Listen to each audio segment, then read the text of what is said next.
Hello, welcome back to Game Set Match. We're at another episode, but it's a little bit of a deja vu. We don't have Holden TSF here. I am Inako, but this time we still once again have our good friend Chris F. As you remember, one of the leading Street Fighter 6 and City of the Wolves content creators. Also does a lot of tech and stuff and has done some IRL stuff in Japan as well. Chris F., thank you for joining us once again. Oh, thank you for having me, buddy. Good to be here. Yeah. How have you been? It feels. How actually, best question is, how was Evo Japan since you were training for that? Oh, Evo Japan was pretty fun. I mean, I played decently well, made out of pools first day. Second day was a little bit of a wash, but fun event. Day one was kind of weird because the PS5s were lagging. I think I dropped the easiest Gal combo in the world my first two matches. It was pretty rough, but Evo Japan's more just like I treat it more as like a fun event, just get to meet everybody, get to hang out. I don't treat it super sweaty because it is one of those tournaments, but yeah, it was fun. Got to meet a lot of people, do a lot of things, play some matches. Just a nice fun weekend. Yeah, I do think saying that not treating it super sweaty like Evo Japan and also Evo, because like in the latter half of my time at Evo, it just started to feel so big that it felt more like a convention than a tournament itself. I mean, for the top players, that's the convention is the tournament, but like now I think for most players it's a con. Yeah, well, I think I mean, unless you're already a person who's consistently placing top 8 at major tournaments, I think for most people, the best mentality to go into either like Evo to an extent, but especially Evo Japan, because it's such a long flight for most people, is try your best, practice. You don't want to make excuses right from the beginning. You want to put your best foot forward, try to do your best. But at the end of the day, it is a trip. And if you're spending the whole time just playing Street Fighter, I think you're kind of wasting a really good opportunity to visit another country and like see a lot of different things. So you don't want to make it just about fighting games, right? Again, especially if you're not a consistent top 8 player, statistically, you're going to go 0-2. So you better have a backup plan for like what you're going to do during your free time, rather than just sitting in the corner of the convention center crying because you lost because there's 10 frames of lag on your monitor. So yeah. Yeah, I feel called out now because I went to Evo Japan in 2019, and the week leading up to it, I spent the most obscene amount of time in Akihabara that I care to admit. Like, almost every night ended at hay, so I am guilty of not maximizing my time in Japan as well. So I like. My biggest regret is not doing more touristy stuff in Japan. Mm-hmm. Yeah, it's a big one. I definitely suggest like at least having a little bit of a plan for stuff like outside of FGC things. Just give yourself a little bit of a more well-rounded trip. It's not cheap, so may as well do what you can when you're here.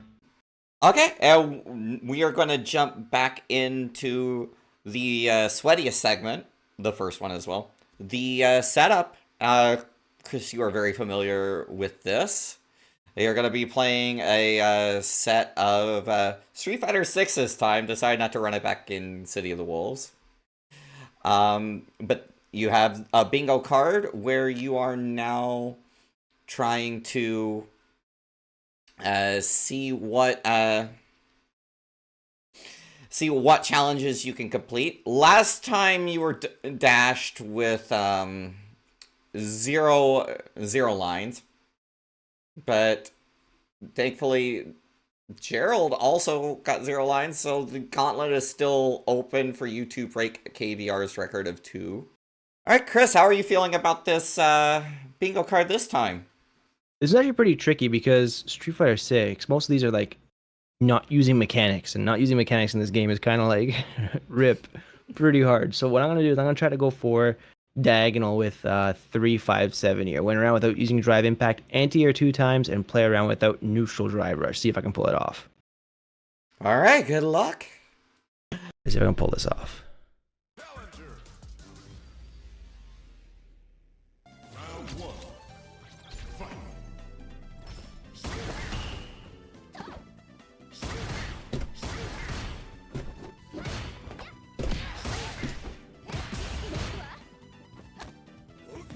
Can't use neutral drive rush, unfortunately, so let's see how I can get this. Is that an anti-air? That counts. She was in the air.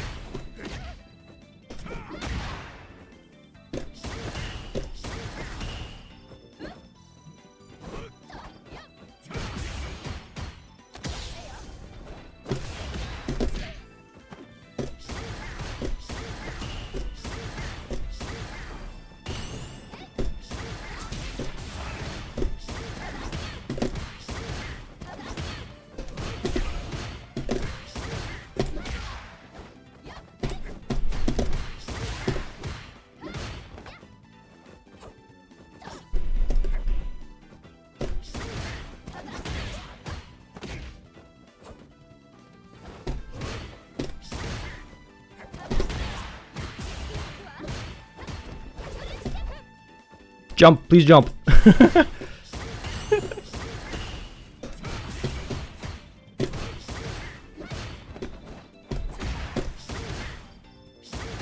Just jump one more time. I need one more anti-air. I'm willing it. There it is. Oh!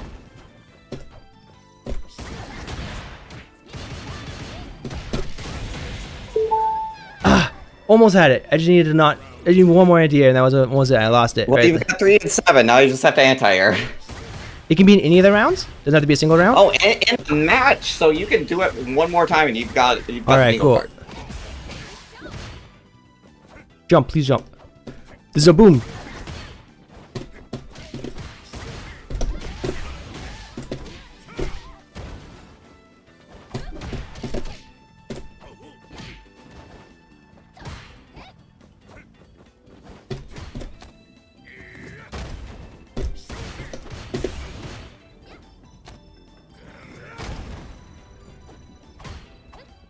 I can't neutral drive rush.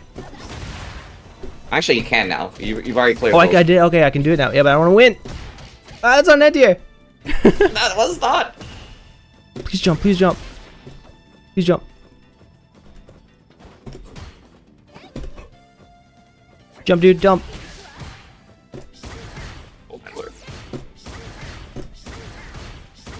Ah, so close. Oh, Is that it? Do I get one more? Or no. you get one more. You get one more. I got one more. If this guy rematches me, I'm Yeah. playing pretty lame.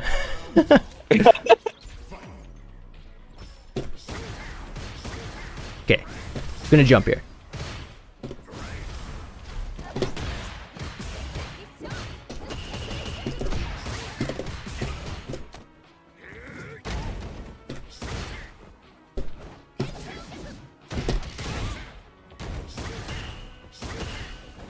Okay, it's one. Yeah, that's one.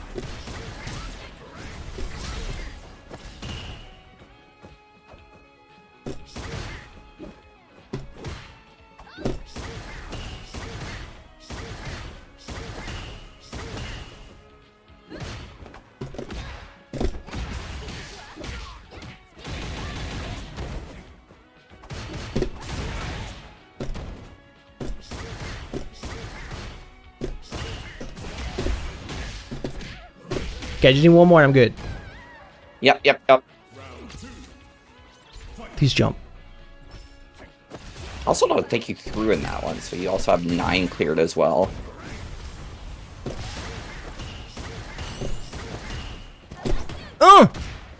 Almost.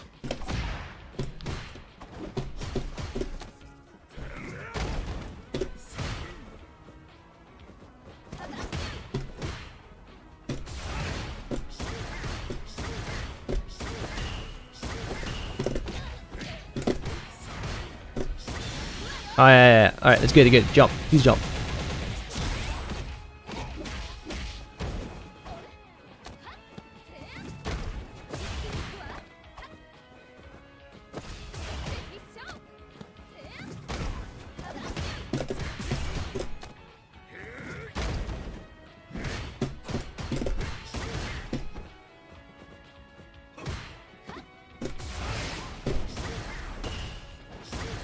That's an anti-air. That's an anti-air. You got it. I can drive rush, so.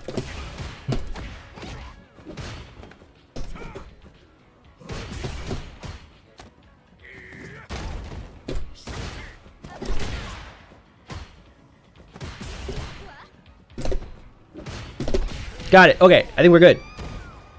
On top of that, the previous round you won without throws, and then you did not meter dump in that one, so you have cleared 2 lines. Hey, there we go. Now it's time to actually play for real.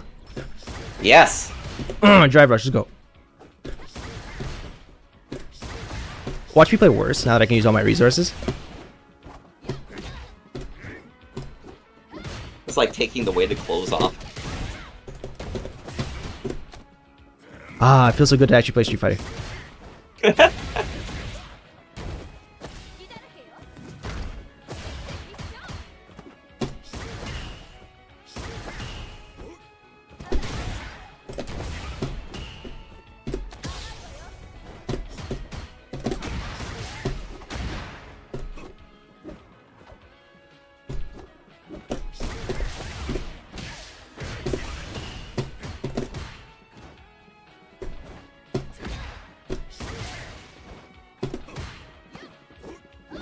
Hey. Alright, I'm gonna end it after this one.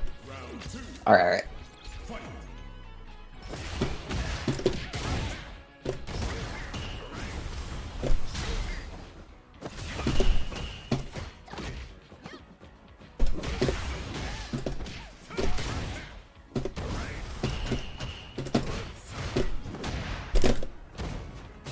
Okay.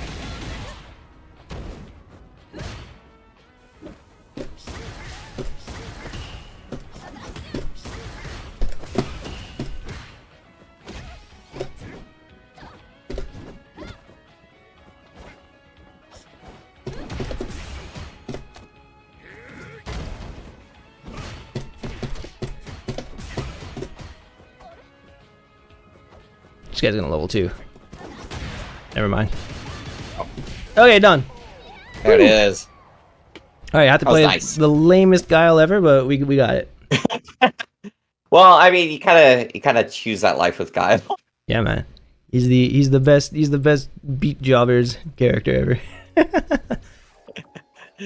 All right. Alright, I'm happy I did it, yay. Yeah, you did it. All about that Guile life, what can I say? I'm telling you. Alright, dude, that was fun, thank you. Well, I'm super glad I was Yeah, able to no clear it. worries. I wanted my revenge last time. I wasn't able to clear it last time. I was kind of salty about that, so we got it.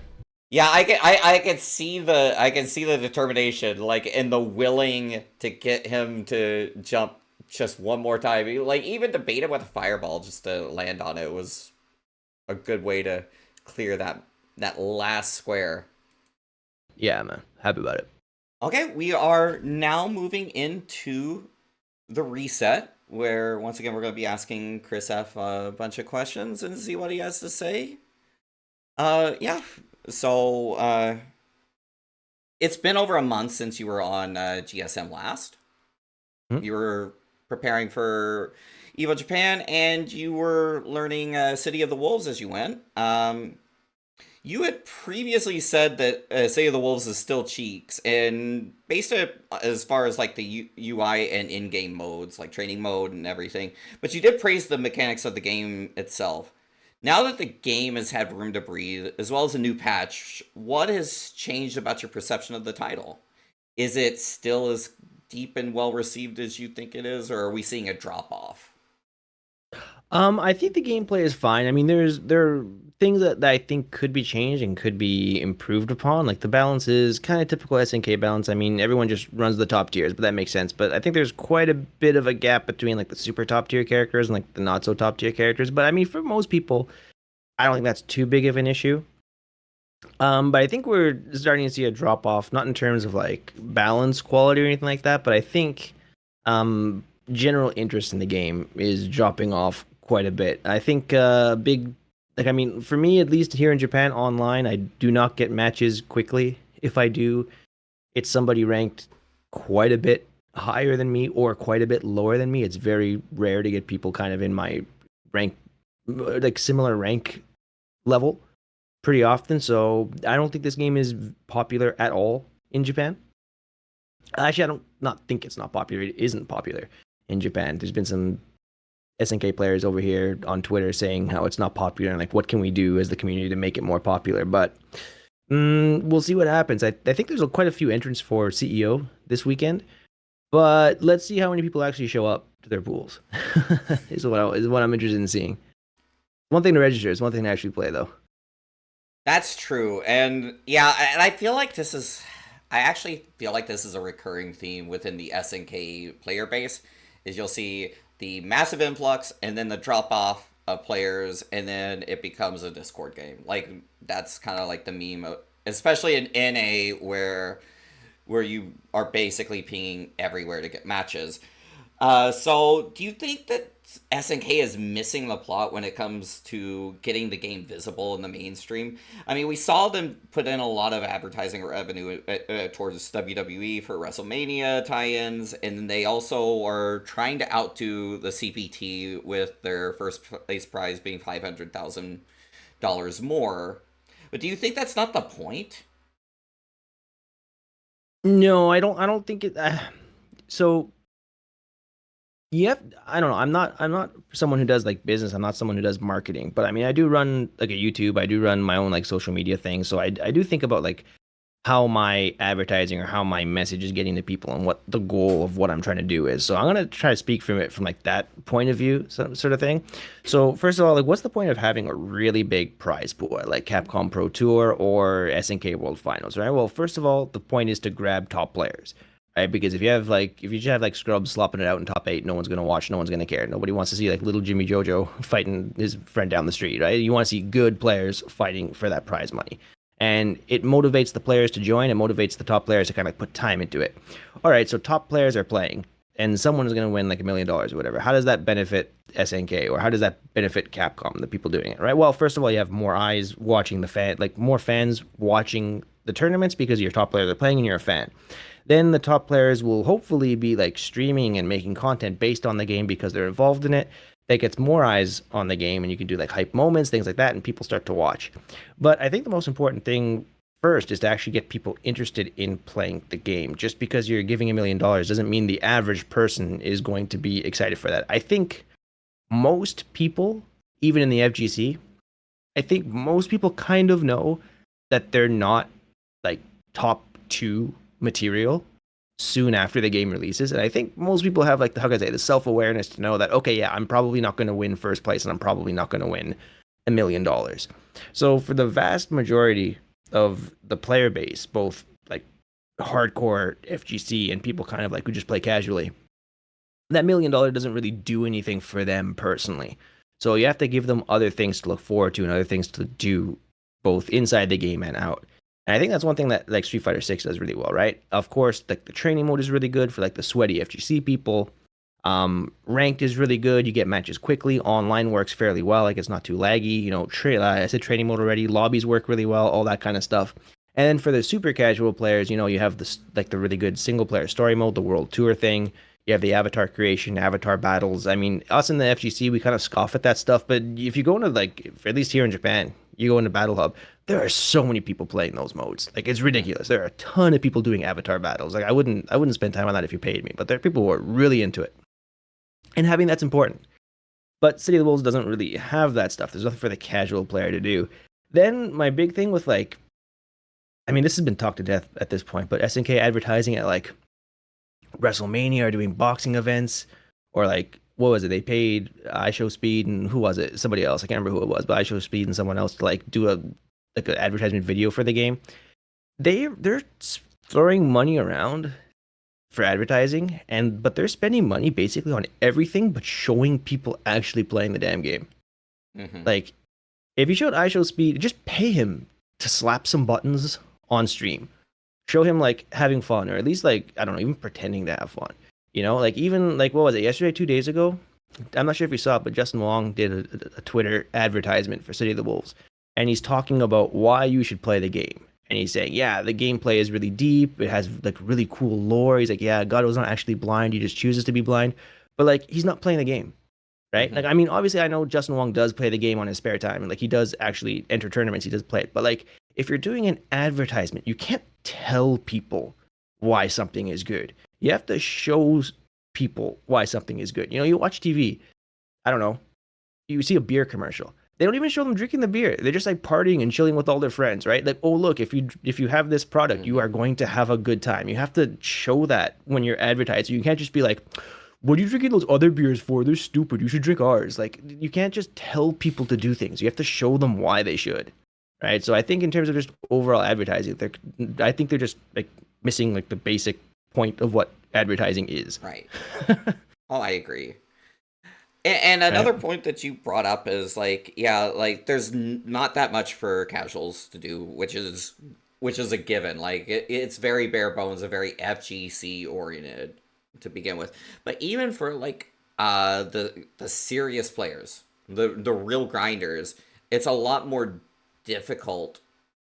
I feel like, especially within the SNK ecosystem, to get off the ground running because what SNK has been notorious in for decades is not showing hitboxes and not Mhm. showing proper frame data like what we've been seeing within like Street Fighter 5, what we've seen with Street Fighter 6.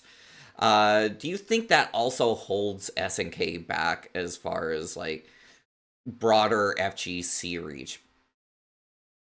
I think it does. Obviously, things like really bad training mode, not having like real, like good, high quality frame data, or like showing hitboxes in the game is things that obviously detract from the overall experience.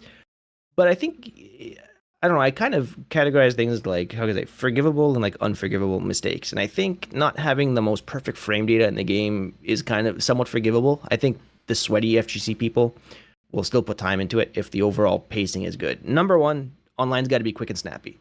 Number two, matchmaking has to match you with people who are close to your rank. And then number three, there has to be like a how can I say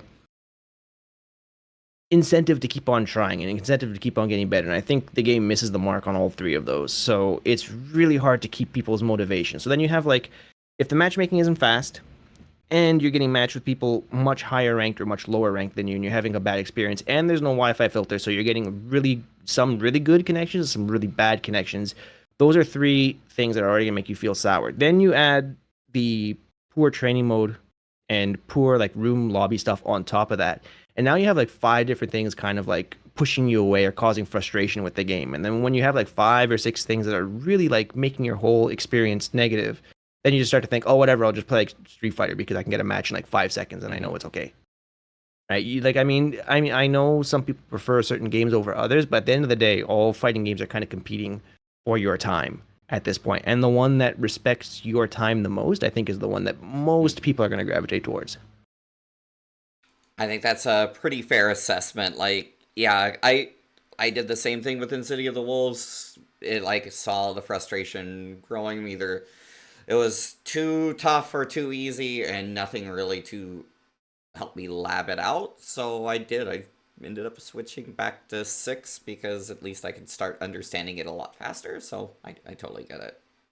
Yeah, and that's been a huge problem with SNK games since like the beginning. There's always, at least in North America, there's usually like a somewhat large-ish lower level base, at least low to like lower intermediate, and then a smaller but still like populated top level. But it's like the middle, like the intermediate to a like how can I say lower advanced player base that doesn't really exist. So either like you're beating people who are significantly worse than you, or you're beating people who are significantly better than you. Mhm. And like the kind of mid-ranked player really doesn't know how to progress past that unless you're friends with like a top player. They can sit you down and teach you stuff. But if you don't have access to that, and if you don't have a local, like I mean, good luck. Mhm. Totally agree. Still on the topic of City of the Wolves, you did recently teach the famous DJ Steve Aoki how to play City of the Wolves, and he did seem to pick it up pretty well. Like I saw notable deliberate whiff punishes, and he had some very deliberate execution. And as you mentioned in the previous episode, talking to Holden TSF, you are also a former jazz musician. Do you feel like that musical aptitude that you two share can cross over to aptitude within fighting games? And if so, what skills within musical performance can actually help with your play? Absolutely. I think musical backgrounds help so much in fighting games. First of all, of course, like the rhythmic aspect. I mean, combos are just basically rhythm games at the end of the day. I mean, you gotta push the button at a certain timing and then follow up with something else. It is a rhythm game. So if you have a rhythmic background, like a musical background, it can help you pick up on combo timing really quickly. Also, people who do music, I mean, experience with practice. And as many people who have like bought a guitar or whatever for the first time will know, like you think you're gonna be like this really sick guitar player just fucking ripping shreds like day one, but then you actually sit down with the guitar and you realize, oh my god, I have to actually practice to be able to do those things. So I think people with a musical background have the awareness of the value of practice, and they're at least people who have spent a decent amount of time getting good at music know that you got to be kind of sweaty to get good at something. So I think you can hit up training mode really easily in fighting games and learn what you got to learn properly because you have that experience of actually sitting down and practicing something like by yourself if you have a musical background. Yeah, I totally agree. Cause like, yeah, for me, like I have been playing bass for 20 something years now, and yeah, it's like the repetition and just being able to like. I would also say like just being able to visualize what you're aiming to achieve can also help because like you can, uh, like it helps with your execution levels as well. Like for me, like operating like two hands even at once, like between strumming and fretting, like I feel like those things can also help with your accuracy within fighting Mhm. games as well. Yeah, absolutely. All right. Now you've also been as we know you've been known for breaking down gameplay on your channel, but you've also sporadically put out videos about life in Japan. And one video that caught my eye in particular was your farewell video to Acho, the super famous FGC Kyoto arcade that shut down a couple months ago. I never got to attend that arcade. Always was always on the bucket list, but never happened. But so I was just happy to see it through the lens of someone that's been there and was fond of it. What are some of your fondest memories of playing in Acho? Oh man, that's a hard one because Acho was really close to my apartment when I moved to Japan the first time. I spent like the first 7 months living in Kyoto, so that place has a really special like place in my heart because other than like ANC games, which is like my first offline local way back in the day when I first got into fighting games, that was my second like home game like center. So I used to go there after work. The first few months here, I had a really, really bad job when I first came to Japan, and I used to be really frustrated and like really upset after work. And the bus stop after work was like right in front of the street where you go to Acho. So I was too tired to play fighting games after work because I just had like a terrible day every day for the most part. But I would just go to Acho, actually play rhythm games. I would play U-Beat for like 2 hours, and then I would go home, and that was kind of like my de-stress. That's how I kind of like got rid of all like my frustration and everything. So that was a really important time for me because if I didn't have that outlet to kind of like get my frustration out when I was too tired to actually play fighting games, I don't know what I would have done. So that got me through a really tricky time in my life. So I was really grateful to have that. Then, of course, another really good memory is I'm not sure if you guys follow KOF, but they used to Hmm. do this thing at Acho every year called Dueling the KOF, and it was like an all country KOF tournament. And I used to stay up to like 7 in the morning back in Toronto watching it live on like Nico Nico video just to Oh watch like man. this crazy like 240p video with like these guys playing at like 30 FPS on a stream. But I actually got to attend it the first year I was there. I think it was 2013, and there were like no 2014. And there were just so many people, and then it's like, oh, that's so and so, that's so and so. You notice all these famous players, and you can't believe you're in the same room with them, and it's just Hmm. like all these people who used to watch. Then the last really cool experience. What else was there? There was that.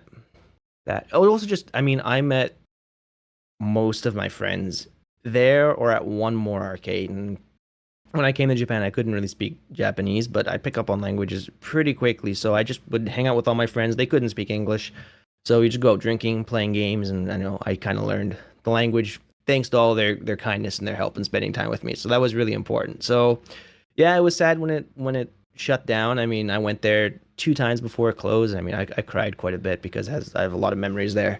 But I mean, it's just a sign of the changing times. I mean, nobody really goes to arcades anymore, right? I mean, it's expensive. You have to leave your house, and then Hmm. you get there and you're playing on a really laggy Street Fighter 6 cabinet.